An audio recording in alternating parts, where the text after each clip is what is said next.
Tumekuja kufanya ya mafunzo hapa kwenye hii skimu ya Mwamapuli.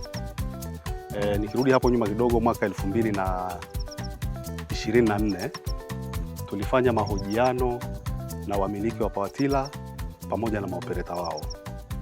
Baada ya kufanya mahojiano, ikaonekana kwamba tatizo kubwa linalowakabili hawa wenye mapawatila pamoja na maopereta ni namna ya kuendesha hizi pawatila, kuzifanyia service pamoja na kufuata zile taratibu, muda gani unatakiwa ufanye service baada ya masaa mangapi.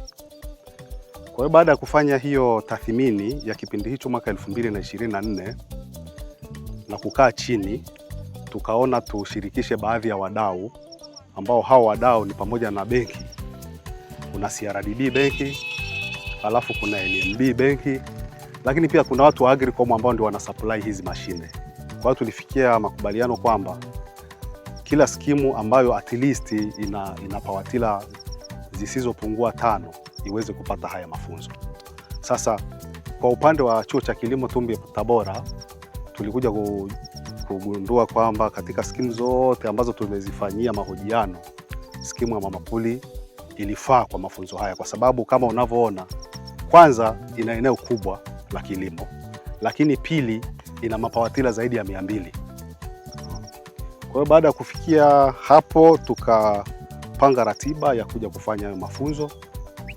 Tumepata ushirikiano mzuri kutoka halmashauri, tumepata ushirikiano mzuri kutoka CRDB benki, lakini pia tumepata ushirikiano mzuri katika hii skimu.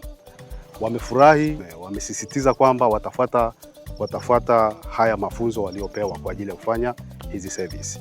Sasa kitu ambacho tumewasaidia pia, tumeleta vile vitabu, kwa sababu unakuta pawatila nyingi hazina zile mileage, yani ile inayoonyesha kwamba ni masaa mangapi.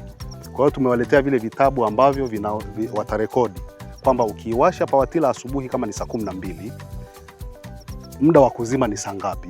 Kwa hiyo wanarekodi yale masaa, wakisha rekodi yale masaa, anakuja kujumlisha mwisho wa siku kwamba nimefikia masaa kadhaa, na sasa haya masaa ambayo nimefundishwa kutoka kwenye haya mafunzo yanahitaji kufanya service. Mwamapuli Irrigation Scheme ni wateja wetu.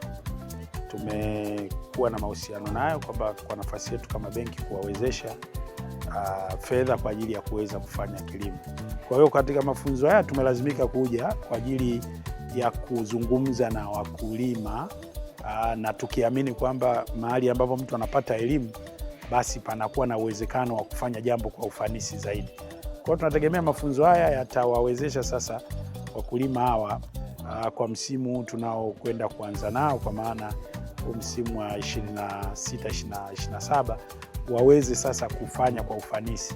Lakini pia bado tupo katika kipindi hiki cha mavuno, na si kama benki kwa mwaka jana, kwa maana msimu huu ambao unaishia, benki ya CRDB tawi la Igunga tuliwapa takriban shilingi milioni 500, tuliwakopesha wakulima hawa, dhamana ikiwa ni yale mashamba yao.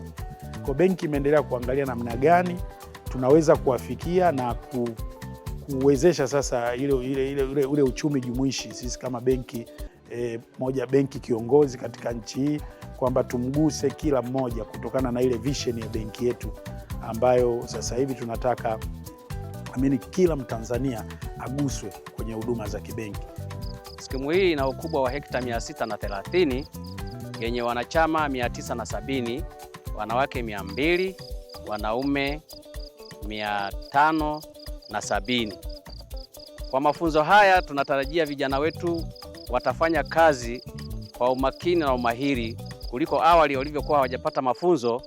Kulikuwa na shida kidogo, matumizi ya vyombo yalikuwa sio mazuri, uharibifu ulikuwa mkubwa. Natumaini kwamba kwa mafunzo haya ambayo yametolewa na wakufunzi hawa yanaenda kuongeza tija, hasa kwa wamiliki wa pawatila.